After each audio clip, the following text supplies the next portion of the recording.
Sir, I would like to ask the Honourable Minister, while Swachhta Green Leaf Rating initiative is welcome steps towards encouraging hygiene and sustainability in tourism sector, may I ask the Honourable Minister whether the government intends to establish a comprehensive tourism sustainability index similar to the Niti Aayog SDG index to track parameters such as employment generation, carbon footprint, reduction of sanitation and adherence across states.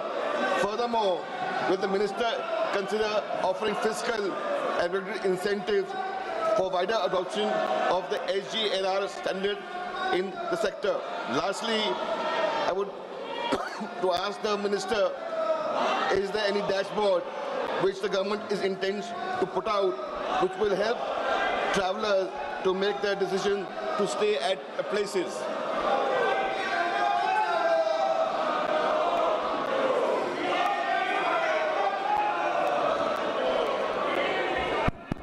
माननीय अध्यक्ष महोदय, मैं सम्मानित सदस्य जिनका एक लंबा अनुभव टूरिज्म सेक्टर को लेकर के है, उन्हें जो प्रश्न आज सदन के पटल पर रखा है, मैं माननीय सदस्य का ऐसे महत्वपूर्ण प्रश्न के लिए आभार और अभिनंदन करता हूं। माननीय सभापति महोदय, माननीय प्रधानमंत्री जी ने मिशन लाइफ की अवधारणा, लाइफस्टाइल फॉर एनवायरनमेंट की अवधारणा हम सबको दी है कि हम प्रकृति और पर्यावरण के घटकों की सुरक्षा करते हुए, उनकी चिंता करते हुए अपना जीवन जिए। उसी अनुक्रम में मिनिस्ट्री ऑफ जल शक्ति के सैनिटेशन डिपार्टमेंट ने, जब मैं उस मंत्रालय में काम कर रहा था, हमने एक इनिशिएटिव लिया था कि टूरिज्म सेक्टर में भी उसको और अधिक सस्टेनेबल बनाने के लिए हमने ग्रीन लीफ रेटिंग की ऐसी व्यवस्था की थी ताकि ऐसे टूरिज्म सेक्टर की ऐसी प्रॉपर्टीज, एसेट्स, होटेलियर्स जो अधिकतम सस्टेनेबल प्रैक्टिसेस को अडेप्ट करते हैं, उनको हम जिस तरह से होटल्स का कैटेगराइजेशन 1 सितारा, 2 सितारा, 3, 4, 5 सितारा में होता है, इसी तरह से सस्टेनेबिलिटी प्रैक्टिसेस के आधार पर उनका कैटेगराइजेशन किया जा सके। और उसका परिणाम ये हुआ कि उसके चलते हुए बहुत सारी सस्टेनेबिलिटी प्रैक्टिसेस को अब होटल्स ने अडेप्ट करना शुरू किया है। आप सब ने अनुभव किया होगा अपने आवा प्रवास के समय कि अब होटल्स ने लिनन को रीयूज करने के लिए कस्टमर से जो है उनका ध्यान आकर्षित करना प्रारंभ किया है। इसी तरह से आजकल प्लास्टिक बॉटल्स को एलिमिनेट करके लगभग सभी स्टार होटल्स ने अपने यहाँ ग्लास बॉटल्स, रीयूजेबल बॉटल्स को यूज करना शुरू किया। ऐसे अनेक तरह की गुड प्रैक्टिसेस अब जो है होटल्स ने प्रारंभ की है। इसी के साथ साथ में जो डिमांड साइड के साथ साथ डिमांड साइड में भी सप्लाई साइड के साथ साथ में अब सेंस ऑफ अवेयरनेस आए, इसको लेकर के भी हमने एक प्रयास प्रारंभ किया है जहां हमने टूरिस्ट को ज़्यादा एनवायरनमेंट फ्रेंडली और सस्टेनेबल प्रैक्टिसेस को अडेप्ट करे, इस दृष्टिकोण से जागरूक करने के लिए विभिन्न प्रयासों को प्रारंभ किया है। आज उसके भी कुछ स्तर तक परिणाम दिखाई देते हैं। हम राज्य सरकारों के साथ मिलकर के इसको और अधिक नीचे के गहराई तक ले जाने के लिए काम कर रहे हैं। माननीय सदस्य ने डैशबोर्ड बना करके भविष्य में इस तरह से इंसेंटिवाइज करने का सुझाव दिया है। मैं माननीय सदस्य के सुझाव का स्वागत करता हूं। निश्चित रूप से विचार करने के योग्य है। आने वाले समय में हम इसे और अधिक विस्तार प्रदान करने के लिए हमने टूरिस्ट को गाइड करने के लिए टूरिस्ट सस्टेनेबल प्रैक्टिसेस को अडेप्ट करें, इसको लेकर के हमने पर्यावरण मित्र, पर्यटन मित्र और पर्यटन दीदी ऐसी योजनाएं भी प्रारंभ की है जिसमें हम टूरिस्ट को मोर जो है सस्टेनेबिलिटी प्रैक्टिसेस को अडेप्ट करने के लिए जागरूक करें।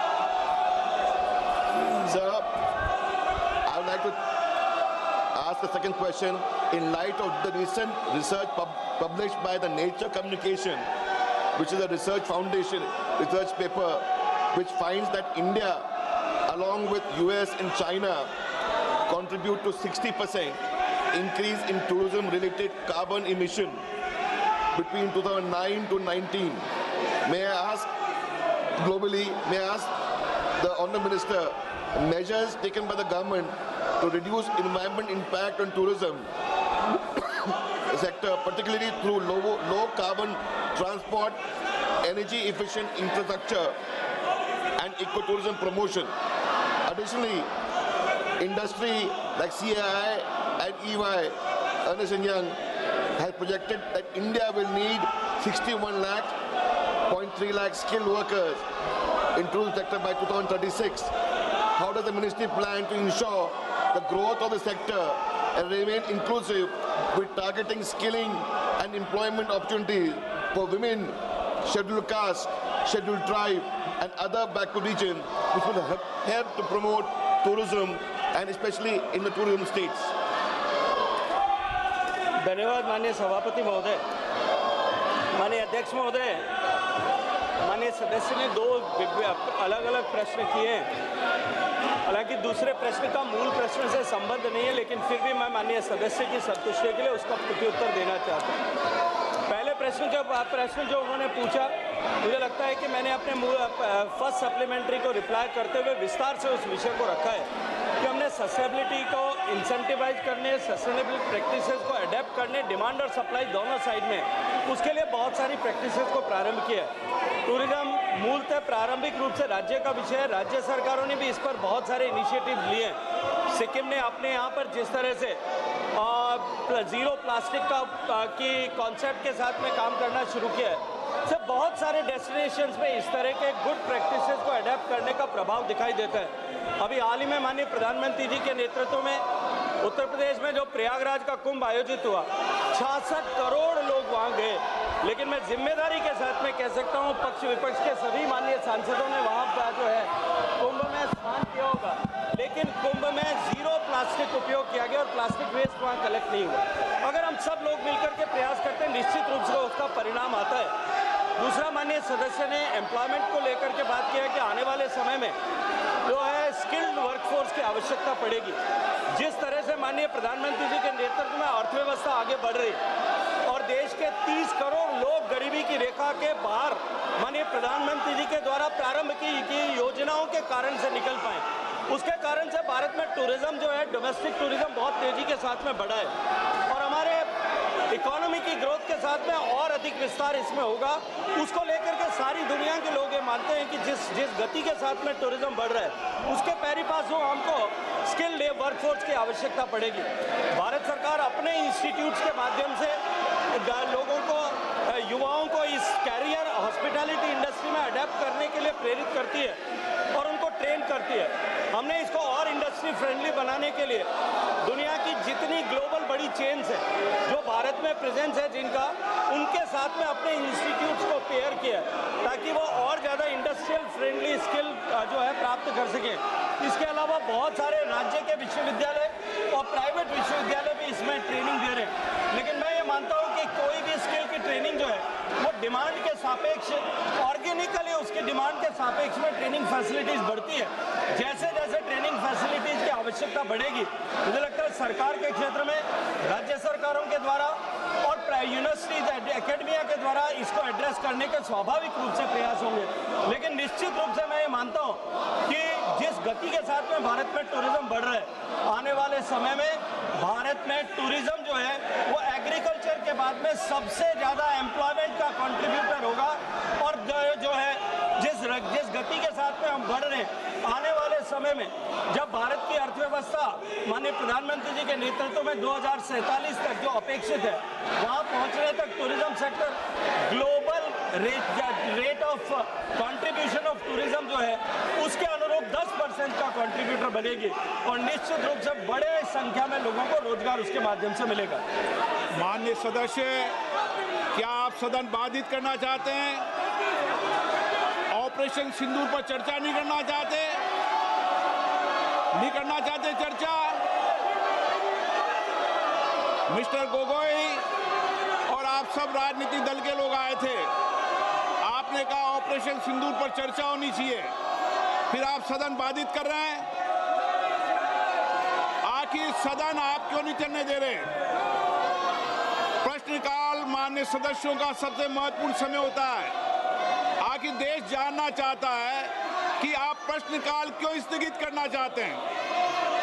क्यों आप प्रश्नकाल के अंदर नियोजित बाधा करना चाहते हैं?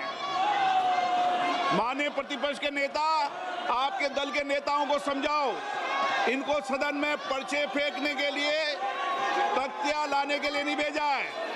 आप प्रश्नकाल नहीं चलाना चाहते, आखिर जवाब दो। देश जानना चाहता है कि आप प्रश्नकाल क्यों नहीं चलाना चाहते। 10 महत्वपूर्ण मंत्रालयों पे आज चर्चा होने वाली है। शिक्षा, पर्यावरण, वित्त, श्रम, ऐसे महत्वपूर्ण विभागों पर चर्चा होना चाहती है। सदस्यों का समय होता है, आप प्रश्नकाल नहीं करना चाहते। आखिर क्यों प्रश्नकाल स्थगित करा रहे हो आप? क्यों सदन के अंदर नारेबाजी, तख्तियां और पर्चा फेंक रहे हो? ये सदन के अंदर मर्यादा आपकी? देश देखना चाहता है कि आप नियोजित तरीके से सदन को बाधित करते हैं, संसद की मर्यादाओं को गिराते हैं, गरिमा को गिराते हैं। आप चर्चा नहीं करना चाहते, आप मुद्दों पर विषय नहीं रखना चाहते, प्रश्नकाल पर माननीय सदस्यों को बोलने नहीं देते आप। ये तरीका आपका उचित नहीं है। मैं फिर आपको आग्रह कर रहा हूं, सदन की मर्यादाओं को बना के रखो। सदन सबका है, देश की 140 करोड़ जनता की अभिव्यक्ति का सर्वोच्च संस्था है। आप इसी तरीके का आचरण व्यवहार करना चाहते हैं, ये देश देखेगा कि आपने प्रश्नकाल को नियोजित तरीके से बाधा पहुंचाई, तख्तियां लहराई, पर्चे फेंके, नारेबाजी करी। सदन की कार्रवाई आज 12 बजे तक के लिए स्थगित की जाती है।